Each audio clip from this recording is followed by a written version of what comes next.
Hello, everybody, and welcome to this episode of Political Progress. Today's guest is Mario Zanth, the mayor of Clarence-Rockland. How are you doing today? Good, how are you? I'm doing good, thank you. To start today's interview, could you tell us how you plan to increase the sense of community in the area? So, obviously we have a lot of programming at the city that is all community-based. We have the YMCA, the library does an amazing job at creating that sense of community. We have the public library, as you know, in the village of Rockland, as well as Bourget. And we currently have a lot of programs operating in all villages as well. And so we're definitely heading in the right direction of providing more services and more programs in that area, which in turn will definitely contribute to a sense of community overall. Mm-hmm. Yeah. Well, that's great.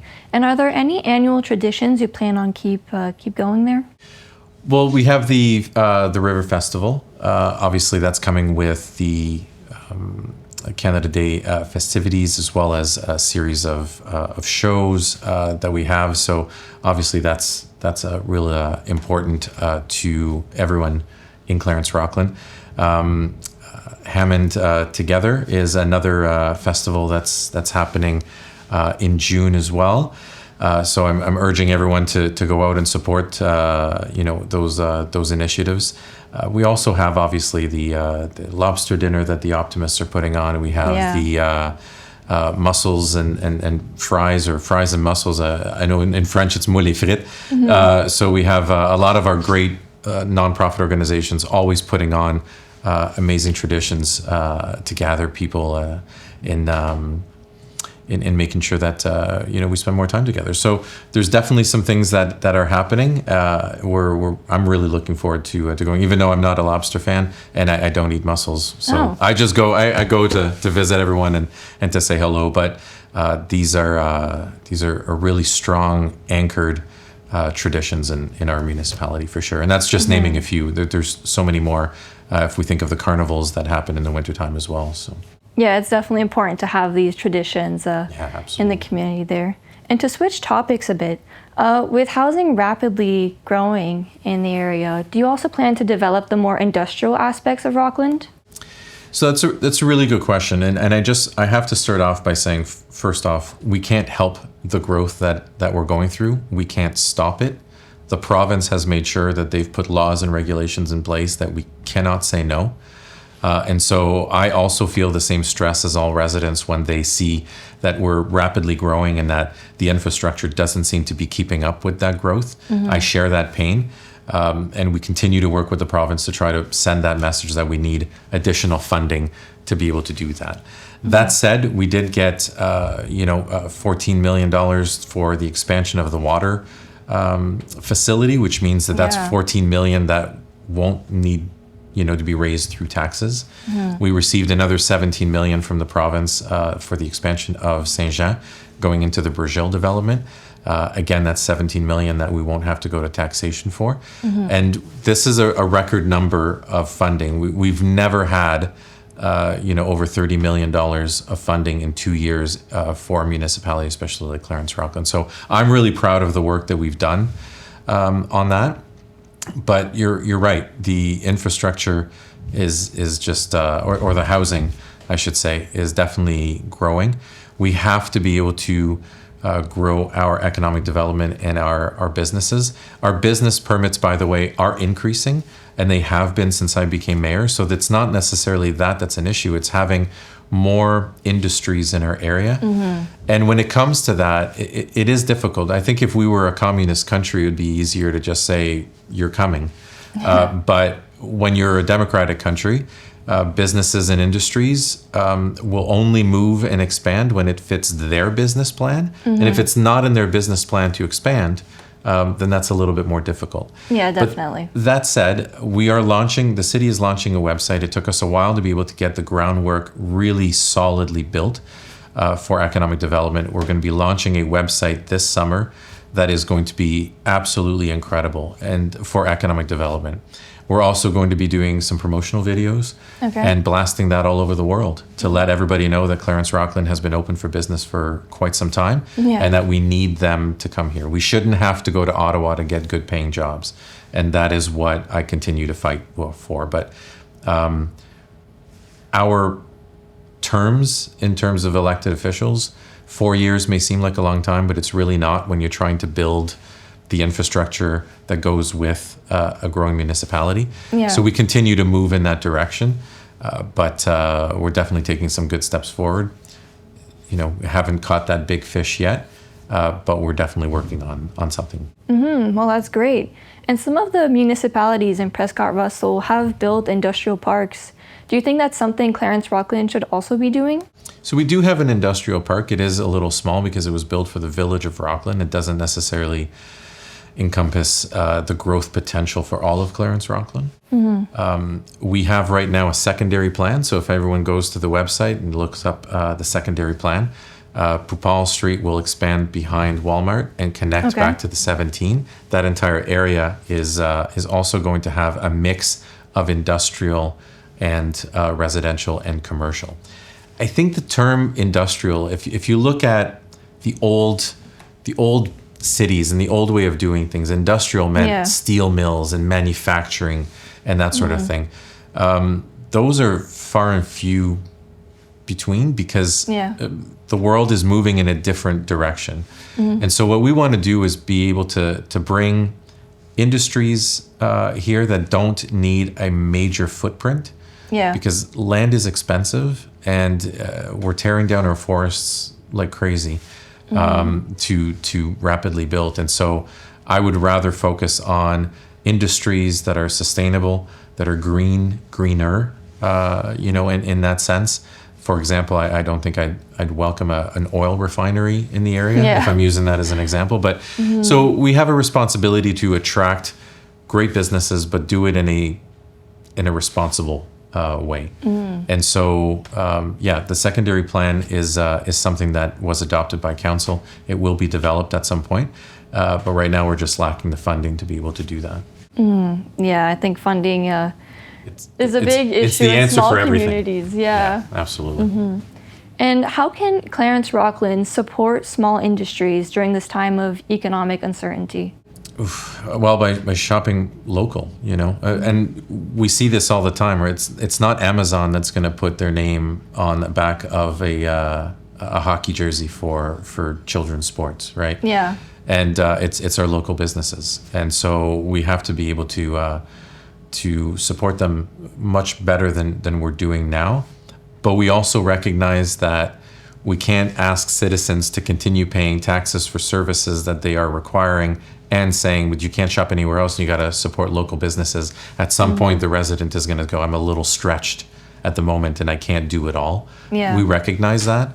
We're just asking more people to give a thought to support local. And, my job as mayor is to make sure that, yes, a big component is bringing new industries and new businesses in Clarence-Rockland, but it's also taking care of the ones that we have and watching them grow and become something better and becoming an anchor here, as opposed to always trying to bring in another anchor, which is harder to do. And so there's ways that we can do that. We can work much closer with the chambers of commerce. I say chambers because there is a chamber of commerce, but there's also other business groups that have formed as well. And we need to work closer together and have a better relationship with the city. And in terms of finding out, well, how can we assist them to grow? How can we provide whatever we need to provide for them to become that anchor in our city? I would love for a company to just grow to the point where they say, you know what, we're worldwide and we're headquartered in Clarence-Rockland. I think that would be an amazing thing. And we're working hard towards that. It's just sometimes when one door closes, you got to find the other door to knock on. And it's not an easy task. Because if that was the case, then every municipality would have all of the best businesses ever. And we know that can't work because you're either in one or you're in the other, but you can't be everywhere. And so if it was that simple, it would have already been done. There would have been a recipe for it.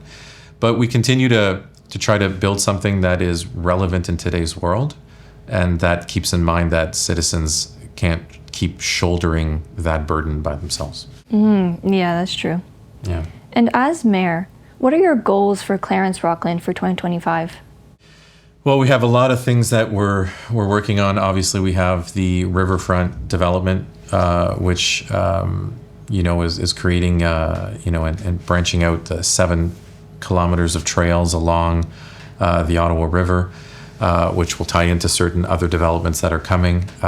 We have to obviously continue on economic development. We have a lot of decisions needed with our parks. We have 21 parks, and that's a lot of planning. And we just finished a parks master plan that is going to provide us with tools to do that.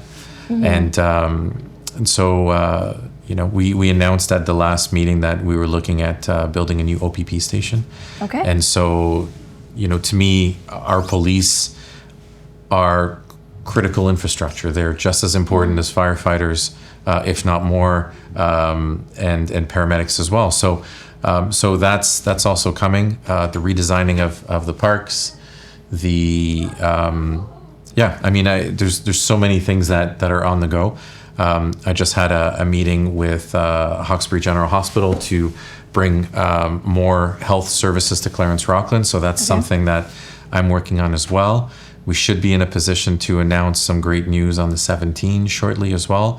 We're working closely with the provincial government on the 174. So we've got a lot of things, a lot of projects that are in the works.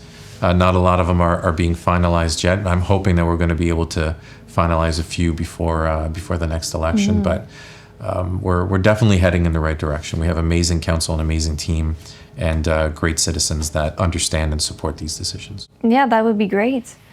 And you've already mentioned funding a bit in some of your previous answers to our questions, but how do you plan to try to obtain more funding from the federal and provincial government this year? Well, we just now, the federal MPs have just been sworn in. I just had a call with our federal MP here who's very eager to come and meet all of the mayors of Prescott and Russell. Actually, if the riding is Cumberland, or Prescott, Russell, Cumberland. And so that's definitely something that we're going to be doing. We've applied for funding. There's a strict application process to apply for funding, and we've applied for funding with the federal government that we'll definitely be needing her assistance on.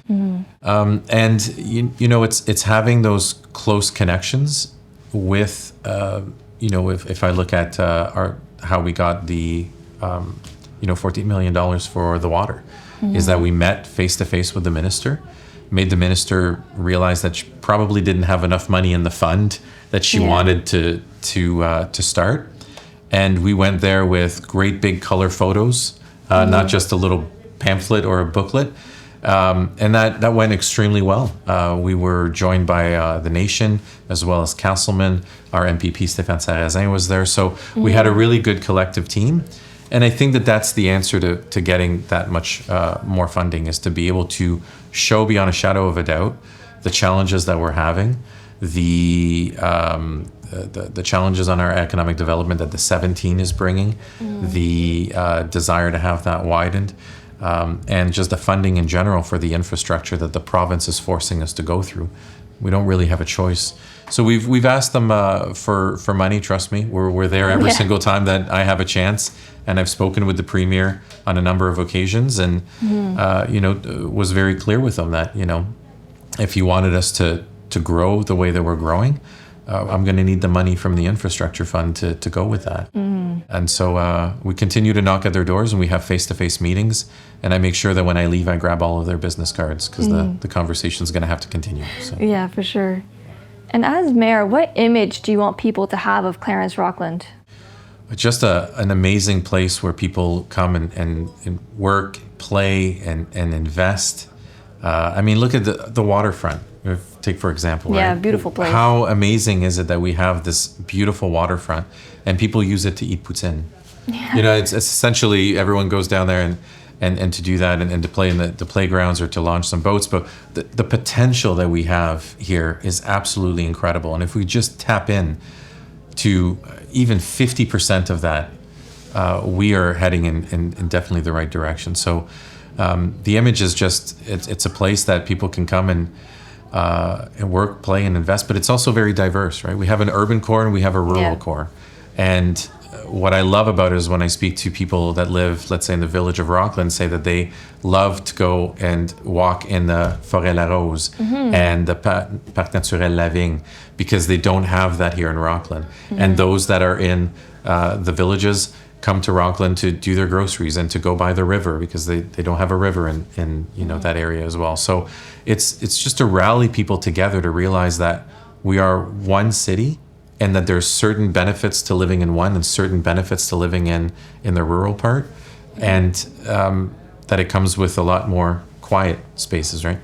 The village of Rockland has sacrificed its small town feel for the greater good, I'll say, because they live here with sirens and noise and traffic and pollution and all of that, because this is where the urban core is being built. It's by the river, and it was chosen like that. It wasn't a conscious decision. It gravitated like that.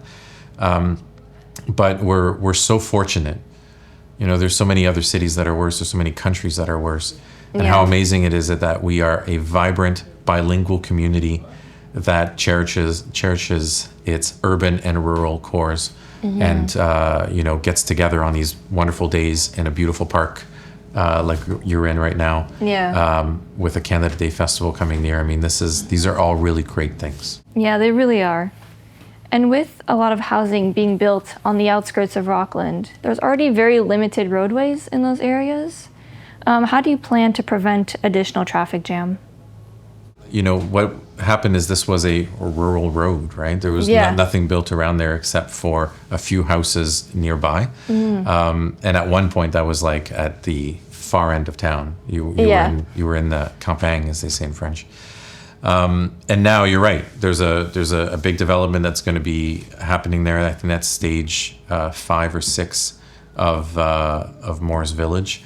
And there's also on the other side of the street is Saka Homes will be building. I think it's another 2,000 to 3,000 homes by the time they're done.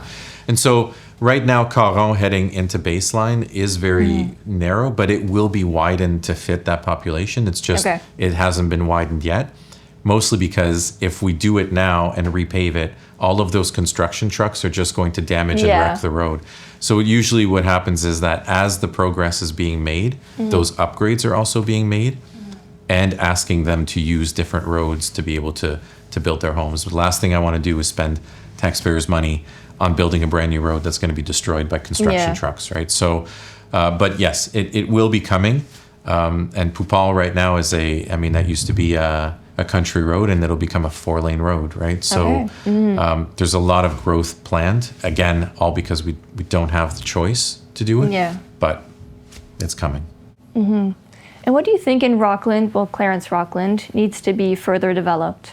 Well, definitely what we touched on earlier, definitely the economic development part. I think we're pretty good on homes. After the plans that I've seen of what's been approved and what's coming, I'd like to see a halt of that.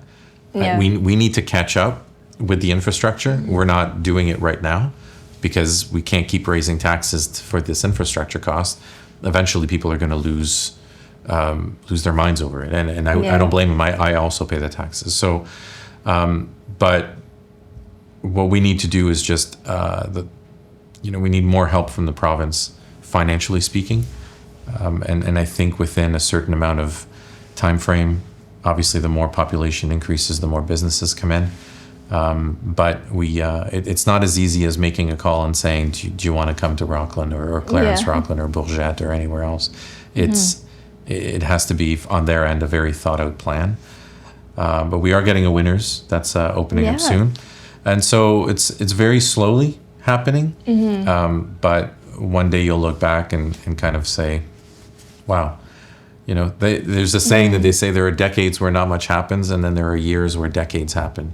And we're in a year where decades are happening. Things are moving really, really quickly. We're making up for lost time that we lost during the pandemic.